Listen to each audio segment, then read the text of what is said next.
Shalom, shalom, shalom. Selamat pagi masyarakat iman yang dikasihi oleh Tuhan.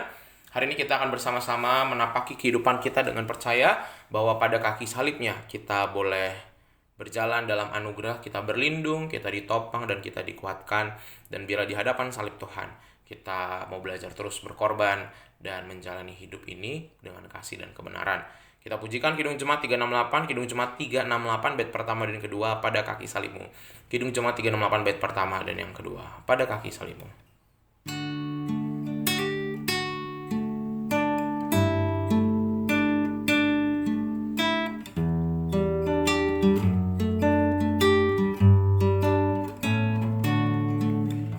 Pada kaki salibmu, Yesusku berlindung, air hayat Golgota, pancaran yang agung. Salibmu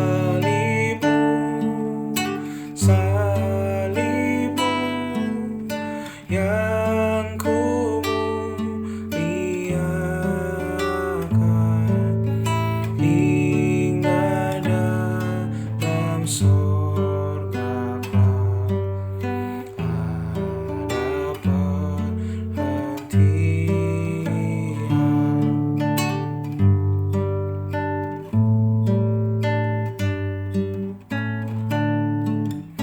Pada kaki salibmu, kasihku terima, sinar bintang fajar yang memberi cahaya. Salibmu yang kumuliakan, hingga dalam sorga ada perhentian. Mari kita berdoa. Tuhan, kami percaya bahwa di dalam perjalanan kami dalam hidup ini, kami ada begitu banyak perhentian-perhentian. Berhenti, entah kami lelah, entah kami kadang pengharapan tuh rasanya kecil sekali. Tapi kami percaya bahwa hari ini pun kami mau melangkah dalam anugerah Tuhan. Salib Tuhan menjadi topangan kami, salib Tuhan menjadi pegangan kami. Kami serahkan ya Tuhan kehidupan kami hari ini, dan biarlah firman-Mu yang akan menguatkan kami. Amin. Bapak Saudara, bersama-sama kita buka dari Keluaran 26 ayat 31 sampai 37. Keluaran 26 ayat 31 sampai 37. Keluaran 26 ayat 31 sampai 37. Keluaran 26 ayat 31 sampai 37 akan menjadi bacaan kita pada pagi hari ini. Mari bersama-sama saya bacakan bagi kita sekalian. Haruslah kau buat tabir dari kain ungu tua dan kain ungu muda, kain kirmizi dan lenan halus yang dipintal benangnya. Haruslah dibuat dengan ada kerubnya, buatan ahli tenun. Haruslah engkau menggantungkannya pada 4 tiang dari kayu penaga yang disalut dengan emas, dengan ada kaitan dari emas berdasarkan 4 alas perak. Haruslah tabir itu kau gantungkan pada kaitan penyambung tenda itu, dan haruslah kau bawa tabut hukum ke sana, ke belakang tabir itu, sehingga tabir itu menjadi pemisah bagimu antara tempat kudus dan tempat maha kudus. Tutup pendamaian itu haruslah kau letakkan di atas tabut hukum di dalam tempat maha kudus. Meja itu haruslah kau taruh di depan tabir itu, dan kandil itu berhadapan dengan meja itu pada sisi selatan dari kemah suci. Dan meja itu haruslah kau tempatkan pada sisi utara. Kau juga haruslah kau buat tirai itu untuk pintu kemah itu dari kain ungu tua, kain ungu muda, kain kirmizi, dan kain lenan halus yang dipintal benangnya, tenunan yang berwarna-warna. Haruslah kau buat 5 tiang dari kayu penaga untuk tirai itu, dan kau salutlah itu dengan emas, dengan ada kaitannya dari emas, dan untuk itu haruslah kau tuang 5 alas dari tembaga. Bapak Ibu Saudara, sebenarnya baca ayat ini itu nggak mudah ya. Karena ketika dibicarakan soal cara membuat kemah itu, kalau dicek apa kepentingan kita untuk baca detail ini, kita juga nggak bakal buat kemah suci gitu ya. Tapi kita bisa belajar dari detail-detail yang dipaparkan. Misalnya dari kemah itu terdiri dari material-material berbeda. Ada pengrajin kayu, ada pengrajin besi, ada pengrajin kain. Semuanya pekerjaan itu dipersatukan.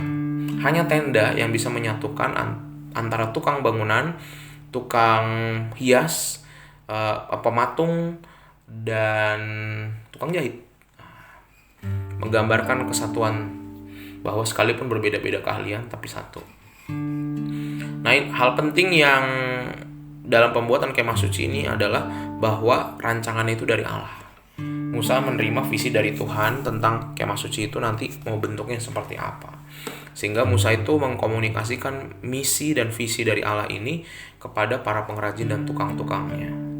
Tuhan bekerja melalui gambaran besar, kemudian diturunkan kepada Musa, baru dari Musa kepada setiap anggota-anggota.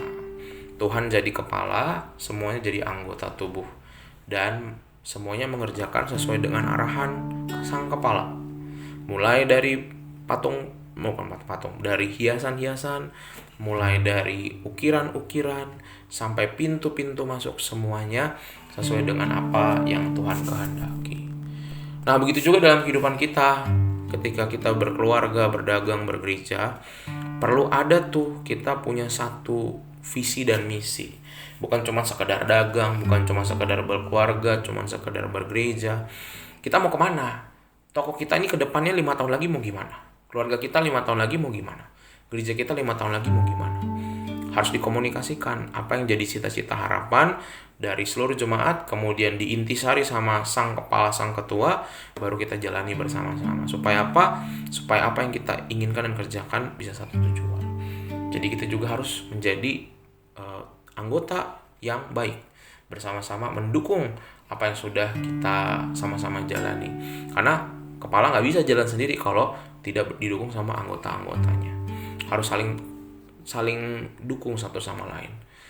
Caranya bisa beda, tapi cita-citanya, misinya harus sama, visinya harus sama. Sehingga hiduplah, bekerjalah, melayanilah dan berkeluargalah, bukan hanya sekedar mengerjakan tugas, tapi udah mulai punya cita-cita ke depan mau gimana, dan kita selaraskan dengan cita-cita orang lain. Kalau yang satu A, yang satu B, oke, berarti cita-cita kita A plus B gitu. Sehingga mari sama-sama kita bersatu hati. Di hari ini Tuhan minta kita bersatu hati dengan orang-orang di sekitar kita, dalam pekerjaan kita, dalam keluarga, dan dalam pelayanan. Karena kalau kita jalan sendiri pasti susah. Tapi ketika kita jalani bersama-sama, akan terasa lebih kuat, lebih mudah. Kalau mau jalan cepat, jalan sendiri. Tapi kalau mau jalan jauh, jalan bersama. Mari kita berdoa. Tuhan, melalui firman Tuhan hari ini, mungkin hanya terlihat sekilas tentang bagaimana membangun kemah suci. Tapi kami lihat dalam pembangunan ini ada begitu banyak orang dilibatkan. Sehingga Tuhan, kami mau belajar bahwa hari ini hidup kami pun tidak bisa kami jalani sendiri. Ada banyak orang yang terkait dan terikat dengan kami. Sehingga ajari kami berdamai dengan orang-orang di sekitar kami, punya kerjasama yang baik untuk membangun kehidupan kami. Berikan kami kesabaran, berikan kami kerendahan hati, agar kami boleh menjalani hari ini dengan orang-orang di sekitar kami. Kami serahkan hanya dalam nama-Mu kami berdoa. Amin. Selamat pagi, Tuhan Yesus memberkati, tetap bersemangat.